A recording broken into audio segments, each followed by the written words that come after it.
Hey, what's up guys, it's DarkArmedDuelist, and today I'm going to be showing you 3 branded Voiceless Voice combos that you need to know to play this deck. So without further ado guys, don't forget to like, comment, subscribe, hit the bell in there so you can become part of the notification squad, and definitely check out the Patreon down in the description below for all those awesome rewards. Like getting your name scratched for every single video, getting assigned cards in the mail, and even getting to request a deck profile every single month to your Patreon. And definitely check out our merch shelf to get one of these awesome field centers. So let's get straight on into this one guys. So for our first combo guys, I'm going to show you the 1-card combo with Lo, the Prayers of the Voiceless Voice, which actually establishes a Skull Guardian that is like a copy of Towers because it has 4,100 attack points and it's actually a walking negate. So what we're going to do is we're going to go ahead and normal summon out our copy of Lo to our side of the field and use its ability when it's normal or special summon to be able to place a Voiceless Voice continuous spell or trap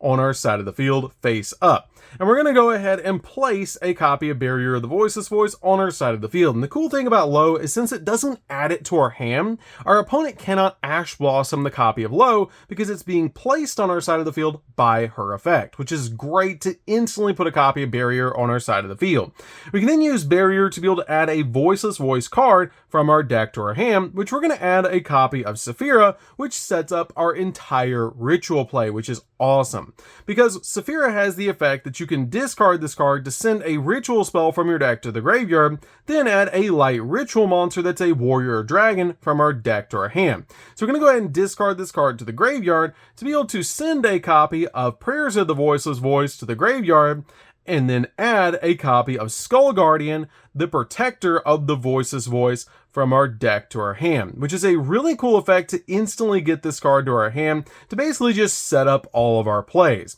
Now, once we do this, our copy of Lo can actually be treated as the entire tribute for a ritual summon of a light ritual monster that's a warrior or a dragon, and our copy of Saphira is basically like a ritual spell, because this card has the ability you can banish this card in the graveyard and then ritual summon a light ritual monster that's a warrior or dragon from your hand by tributing monsters from your hand or field whose total level equal or exceed the level of the ritual monster. But since our copy of Lo counts as the entire tribute, you can just tribute your copy of Lo. So we're going to go ahead and banish our copy of Saphira for her effect to be able to tribute our copy of Lo on our side of the field, to then special summon our copy of Skull Guardian or ritual summon our copy of Skull Guardian to our side of the field. And then we have 2 effects that go off. Our copy of Skull Guardian goes off to be able to add a Voiceless Voice card from our deck to our hand, and our copy of Lo will go off to be able to special summon itself back from the grave, because this card has a crazy powerful effect that if a light ritual monster that's a warrior dragon is special summoned to your field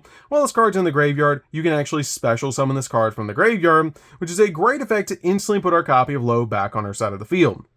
The effect of Skull Guardian will then go off that if it's ritual summon, you get to add a Voiceless Voice monster or a ritual monster that's a warrior or dragon from your deck to your hand. So we're actually going to search out a copy of Saphira so we can ritual summon again on the follow-up. Now the cool thing about this is your copy of your Skull Guardian is actually going to go up by 2,050 attack points to 4,100 attack points, and you have the copy of your Barrier that while you control a copy of Lo and a light ritual monster, your opponent can only target ritual monsters for attacks, meaning they cannot target Lo, they have to target your copy of Skull Guardian. Also, your opponent cannot target light monsters you control with card effects, giving you extra protection for your copy of your Skull Guardian. Skull Guardian is also a walking negate while you have your copy of Lo on your side of the field, and you've established your copy of Saphira in the hand so you can ritual summon again on the follow-up, and you have your copy of Prayers in the graveyard so you can use its ability.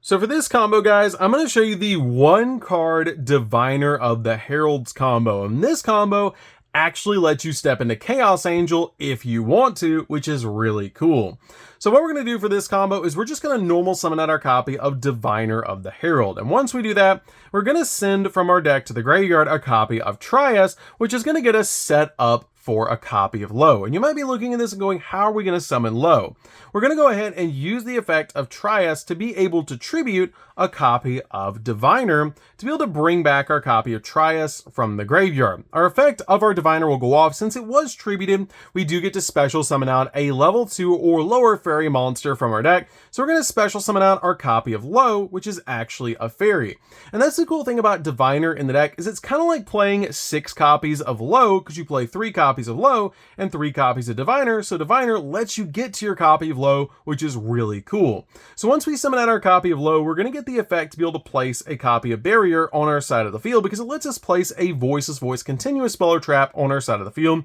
when it's normal or special summon. So we can then activate the copy of Barrier to be able to add a copy of Saphira from our deck to our hand. We can then now use the effect of Saphira to discard this card to the graveyard, to send our copy of Prayers to the graveyard, and then add a copy of Skull Guardian to our hand. We can then now at this point use the copy of Saphira in the graveyard to help us ritual summon. By banishing this card from the graveyard, we can now ritual summon our copy of Skull Guardian. And the cool thing about this is you actually have some options depending on what your matchup is. If you know your opponent has a Bestial monster, you don't have to tribute the copy of Lo, you can just tribute the copy of Trias, which is great because this card is a level 9, and you're just attempting to ritual summon a level 7, so this well meets the cost. Or you can tribute your copy of Lo that can be used as the entire tribute for a ritual summon of a light warrior or dragon monster. So it's down to what you want to do at this point, but I usually just go ahead and get rid of the copy of Lo because it's going to bring itself right back to the field.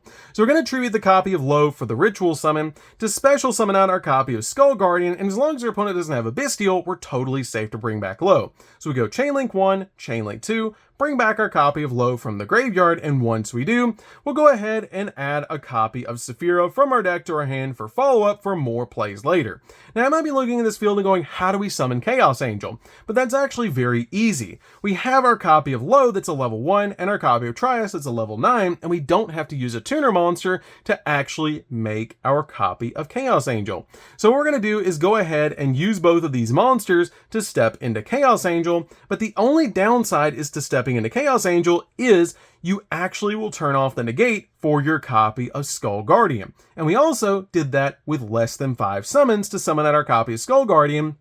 which is really cool. But you can do this on the follow-up because you're going to be able to ritual summon again on the follow-up turn with your copy of Saphira, so you can step into Chaos Angel just to go in for game, because this card will actually make it so synchro monsters you control are unaffected by monster effects activated by your opponent, and when it's summoned out to your side of the field, it'll banish a card on the field, which is really nice. So on the follow-up, you can summon out your copy of Chaos Angel to help you go in for game. So for this combo, guys, I'm going to show you how powerful Branded Fusion is in this deck and why it's such a good card in this build. So what we're going to do is go ahead and activate Branded Fusion. So once we do that, we're going to send our fusion materials from our deck to the graveyard. Now this will lock us into fusion summoning for the turn, but that's totally fine because Voiceless Voice really doesn't go into the extract. And the best 2 targets is a Fallen of Albaz plus our copy of Trias, because I can actually protect Lo with our copy of Trias from targeting hand traps, which is really amazing. So what we're going to do is go ahead and send these cards to the graveyard to be able to fusion summon out a copy of Albion.